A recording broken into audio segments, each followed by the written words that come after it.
സല്ലല്ലാഹു അലൈഹി വസല്ലമ തങ്ങൾ പറഞ്ഞു, പൈസ കൊടുത്തിട്ട് നീ പൂച്ചയെ വാങ്ങാനും പാടില്ല, നീ അതിനെ വിൽക്കാനും പാടില്ലെന്ന് നബിയുനാ റസൂലുള്ളാഹി.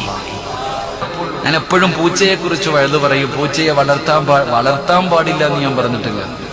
എന്റെ പ്രിയപ്പെട്ട സഹോദരങ്ങളെ, പൂച്ചയെ വളർത്താൻ ഞാൻ അതിന്റെ ഹദീസ് പഠിച്ചു. അള്ളാഹു നമുക്ക് ഈമാൻ തരുമാറാകട്ടെ.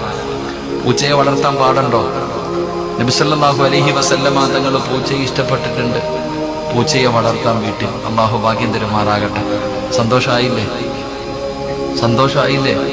ഇപ്പൊ പെണ്ണുങ്ങളൊക്കെ പറയണ്ട, ഉമ്മ കേക്കുമ്മ പൂച്ചയെ വളർത്താം. നിരങ്ങളെ എങ്കിലും മസല പറഞ്ഞു തരട്ടെ. പൂച്ചയെ വളർത്താം. പൂച്ചയെ നബി സല്ലല്ലാഹു അലൈഹി വസല്ലമ തങ്ങൾ ഇഷ്ടപ്പെട്ടിട്ടുണ്ട്, സഹാബത്തും ഇഷ്ടപ്പെട്ടിട്ടുണ്ട്. അള്ളാഹു വളർത്താൻ ഭാഗ്യം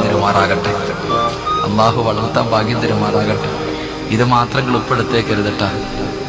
പക്ഷേ പൈസ കൊടുത്തിട്ട് പൂച്ചയെ വാങ്ങൽ ഹറാമാണെന്ന് നബിയുനാ റസൂലുള്ളാഹി.